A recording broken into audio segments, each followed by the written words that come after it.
rewatch movies I love, like, I'll find new things I love about them, and I love this movie, but I didn't necessarily find anything new that I loved about it.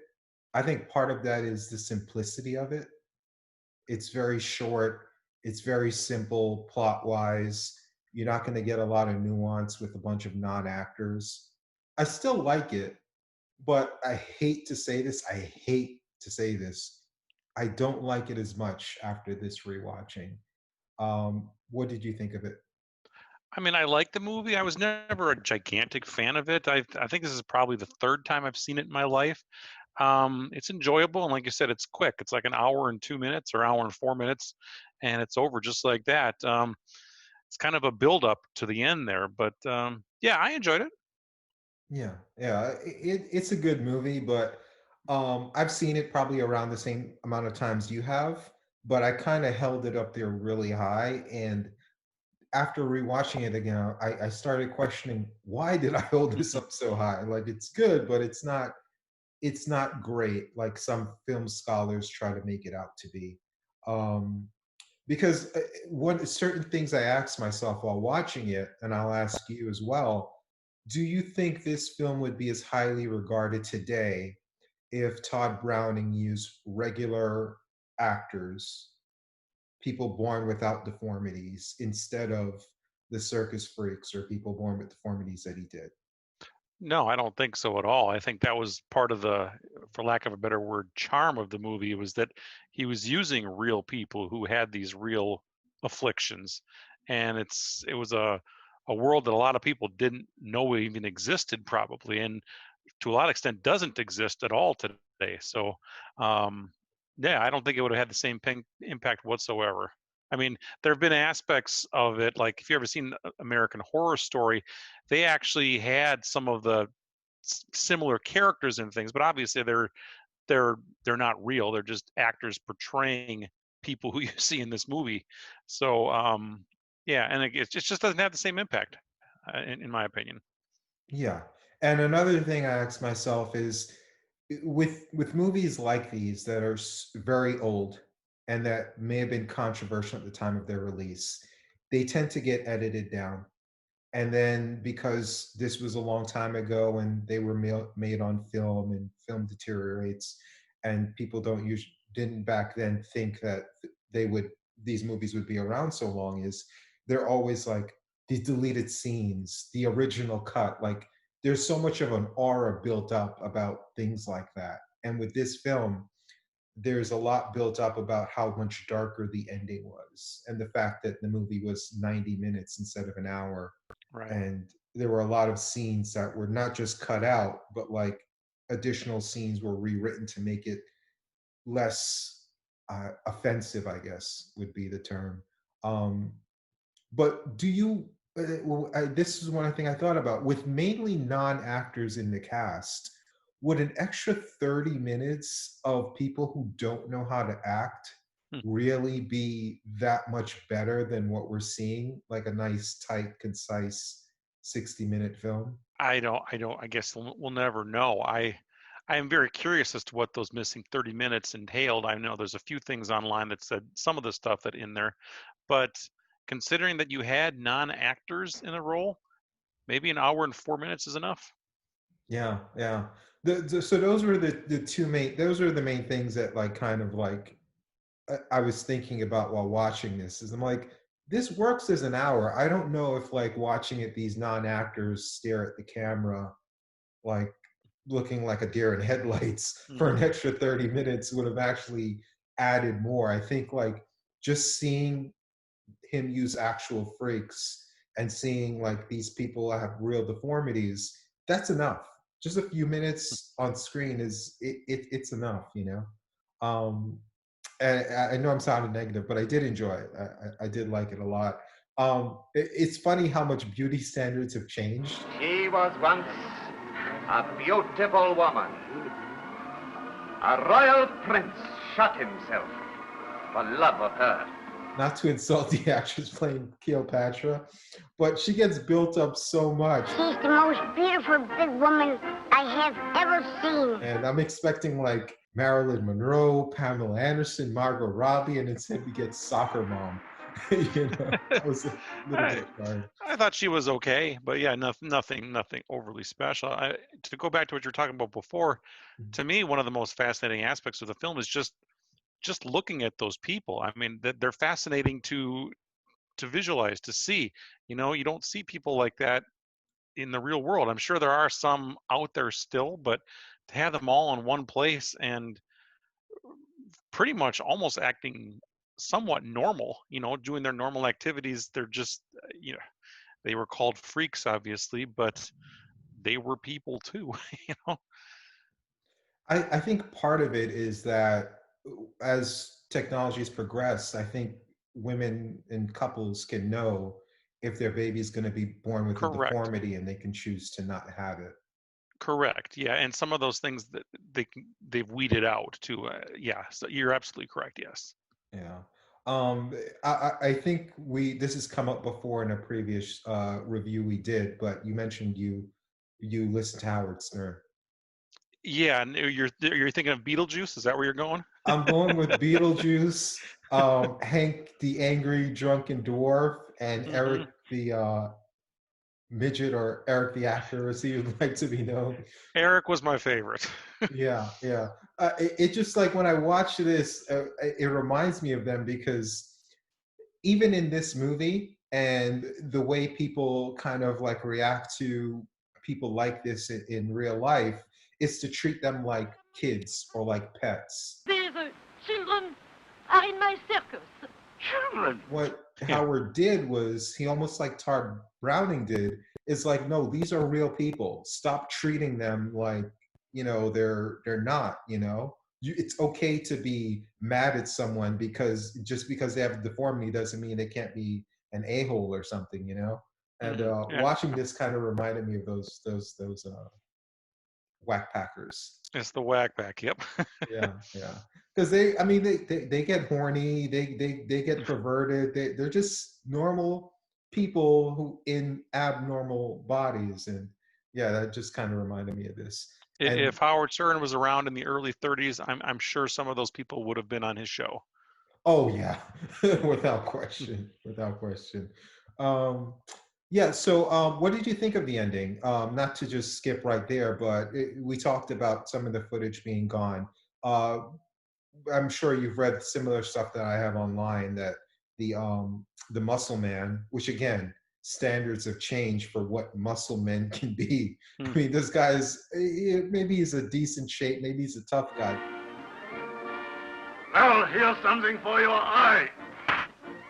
Far from a muscle guy. But supposedly, one of the rumor things that the alternate ending had was he was castrated, and it was implied because he was singing soprano at the end of the movie or something like Oh, I actually didn't read that part. From what I read, was probably what you read also, is that they made it a happier ending by having that couple get together, which, by the way, you probably know this, that couple was actually brother sister in real life, so they had to be careful, not make it too risque. But yeah, I enjoyed the happy ending. It seemed to sum it up fine with me. that. I had no Yeah, issue with it. yeah. Falsetto, not soprano. I'm not. Okay, I'm not yeah, good there you with go. music. Yeah, Yeah. but yeah, I don't know. I thought the ending was good. I thought it was really creepy when they were crawling under the Yes. stage. That was. Whew. Absolutely. That's from the first time I saw this movie back in the late 80s. That's the one scene that stood out to me. The one thing I remembered over the years was just those crawling little people with their knives and lack of legs, and it was creepy. Yeah. Yeah, I mean that's a scary image in any era, So Yep. I like that aspect of it. I think it would have been more interesting if it was a little bit darker with the castration, because from what I've read, it was only implied when he was singing um, falsetto. But otherwise, like yeah, the ending is fine. The happy ending, it's okay. Usually, you would think that during that era they'd be forced to have an happy ending, but this was pre Hays Code era, so they could have, Couple years. Yeah. yeah, they But could have had a what darker ending. to go back to that creepy scene with everybody crawling under the stagecoaches and whatever else. The interesting aspect about that, yes, it's creepy seeing these, killer creatures coming, but they were actually the good guys. You rooted for them. They were going Yeah, after the bad guys. yeah, yeah. And it was actually based on a short story that was in a magazine called Right. Spurs, and it was more they were more so the bad guys in Spurs than they're portrayed as quote unquote the good guys. This is I think it's kind of shades of gray as to who's good and who's bad in this. Yeah, the Hercules and Cleopatra are kind of the bad guys, but did the punishments fit the crime? Well, I Should they have mean, been you killed? probably not. No, I mean that seemed a little extreme. All there were some hurt feelings. So Yeah, yeah. I mean, like she was poisoning him, but she didn't actually kill him, and correct. all it really did was make him sick. It's not necessarily like he was dying. He was just a Right. little bit sick and under the weather. So I don't know if she was necessarily doing a great job of trying to poison him. So I don't know. But yeah, it was a little bit shades of gray. And I read up on what the original story was. It was kind of silly, but I and it plays into one of the other major scenes aside from crawling under the stagecoach was the wedding dinner scene. um I, I, Again, that's a scene that to me is still it's Yeah. still memorable today with the Yeah. Google Gobble one of us. And That's the other scene that little rephrase has been stuck in my head for We years. accept a one of us. We accept a one of us. Gooba gobble, gooba gobble. We accept her. We accept her. Google gobble. Google gobble. One of us. One of us. Google gobble. Yeah, that doesn't yeah, go away either. it's part of the zeitgeist of our culture now, that whole Yep. scene. If people who don't even watch the movie or are aware of the movie are probably like they know One that of us. particular scene. Yeah, one of us. What was interesting in this rewatching was I didn't even notice the ending part of the scene as much as I did in previous viewings, and I thought that was even more cruel when Hercules um, put Hans on Cleo's shoulders and she started dancing Right. around with him. That is Mhm. incredibly demeaning. Yes, it is. Yep. Yeah, and that was a major part of the short story. Was that um, the Hans character in the short story was like, oh, she got drunk and she said, I could run around France with you on my shoulders, and then I guess that was the dark ending in that was that Mhm. he held the sword to her and make her run around France with him on his shoulders, which is kind of silly, um, but yeah, I felt that scene was pretty dark in this rewatching of it. Um, but yeah, otherwise a pretty simple story. Not a lot of characters stuck out to me. There was the one actress that played Venus, and she was in Island of Lost Souls, I think this year or the year Was after. was she? No, I'm thinking of something else. Yeah, you're right. You're right. You're right. Yeah, I thought she was pretty good. Did any of the other actors stand out to you in particular? Well, uh, the one who always stands out to me is, for weird reasons, is Schlitzie, the one who the guy was saying, "I'm going to go to France and get you a big hat." She was one of the what they called pinheads back then. The only reason I'm familiar, actually, it was an actor who played Schlitzie, who was a woman in that. And the reason it stands out to me is because there's a website I follow called Find a Death, which talks about how actors died and stuff and shows pictures and graveyards and thing. They actually raised some money to get a grave marker for Schlitzie, who apparently died in the early 70s. Actually, I don't know exactly what that affliction is called that he had, but yeah, for just seeing that character always stands out to me, just for the unique look and because I know a little history of him now. So that website just tracks dead people or something? It's called Find a Death, and it's a guy in LA who actually takes people on tours. It's called Graveline Tours, where he shows people, like where John Belushi died, where the Manson murders took place. It's kind of like a ghoulish death trip, basically. And his website is dedicated to, the last few days that somebody experienced their last death. He has some death photos on there too. It's a celebrity thing. It's all celebrity deaths. So it's a fascinating website, and they sometimes do things like raise money for gravestones for people who don't have them. So Interesting. and Interesting. an interesting character of Schlitzie to go get a gravestone for. Yeah, because that's another debate with this film is like, how do you view it? A lot of people say it's a horror movie. Some people say it's exploitation because they're exploiting the quote unquote freaks. How do you, what genre wise, how do you view this film? Oh, it's hard to pigeonhole this one. I guess, it's even kind of a drama. I wouldn't really call it horror unless you think people who look like this, those quote unquote freaks, are horrible. They're just regular people who were pushed and got revenge. Maybe you can consider it horror. I don't know. Exploitation, I think absolutely, because I think that's what the director was going for, to get an audience by showing people that you don't usually see. So, but I'm sure they got paid whatever they needed to get paid at the time. But yeah, there's some definite exploitation aspects for sure. Hmm. Yeah, it's funny you were talking about Shitzy as well, is that a lot of, like, I read up on what happened to some of these actors and or freaks because they didn't really do a lot of acting necessarily, but a lot of them disappeared shortly after this, died shortly after this, or died broke or quietly. Not a lot of people really made much money off of the No, movie or were able to and capitalize on it in any way. most of them disowned the film too. I think I read, with the exception of the Johnny, who was he was the legless man who had just walked on his hands. He apparently was always proud of the film, but most of the other people disowned it. So Yeah, it's hard to gauge like how people reacted to them after the film, because obviously the way we're reacting to it now is not the way people in the 30s reacted to it. It's pretty interesting. There was only one plot hole that I found kind of hard to overlook, is that Hans was supposedly filthy rich. Why is he a yeah. circus freak if he's filthy rich? Boy, that's a good point. I didn't even think about that, but yeah, I don't know. I don't know. You'd think he wouldn't need that, but yeah, interesting. Unless it fulfilled him somehow, maybe. I don't know.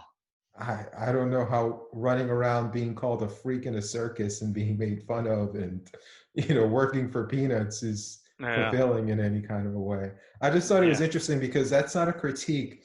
Like, a lot of people praise this movie and that's not a critique or even something that's even brought up in any of the reviews I've read for it, which is kind of interesting. right. Yeah. But this, along with Dracula, was registered with the Library of Congress for being culturally historical and significant. Um, and these were both, obviously Todd Browning films. Right. What do you think of him as a filmmaker and this film and Dracula and how they fit into his filmography? I'm actually not familiar with anything else he's done other than Dracula, which I watched a few months ago as well. Um, I think he did a good job, in both those films. They're very unique films. They're very highly praised. Um, yeah, did he do anything else that was? Apparently, he didn't. There was a backlash to this film, so he did something called Devil Doll a few years later, which actually I think I have seen that one, but it seemed like his career never really recovered from this, from what I read. Yeah, supposedly like this hampered his career, but who knows? Because it was a transition period in the 30s, early 30s, from silence to talking pictures, and there was so much changeover in actors and filmmakers and writers and the way films were made. Like, who really knows? Like, he didn't really have a lot of hits. He did like a lot of like workman type films in the 20s, just like, like factory output type movies, because you didn't have TV. They just made a ton of like, generic movies. I don't, you didn't hear of his other films because they probably weren't particularly good. So, Could be. Yep. Yeah. As far as the 1931 version of Dracula, where do you put it in the echelon of Dracula movies? I'm not the biggest fan of it. I know it's pretty famous because of Bela Lugosi, but it's not my top Dracula movie. Well, I enjoyed it. To me, it's about the atmosphere. I do like Bela Lugosi because I saw the movie Ed Wood, which portrayed him.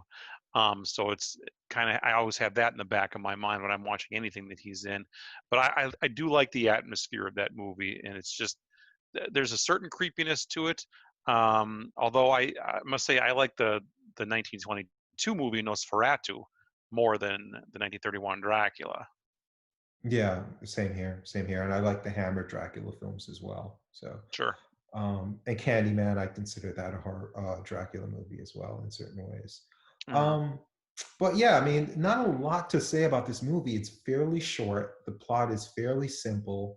It's not incredibly nuanced. It is a great film.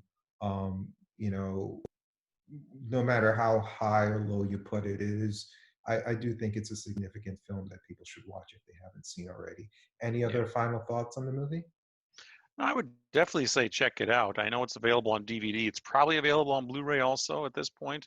Mhm. It's just a fascinating film, in my opinion. That's one of those films that you should just see. If you're a film fan, this is one that should be on your list at some point. You don't need Yeah. to watch it over and over again, but watch it at least once because it's a fascinating cinema.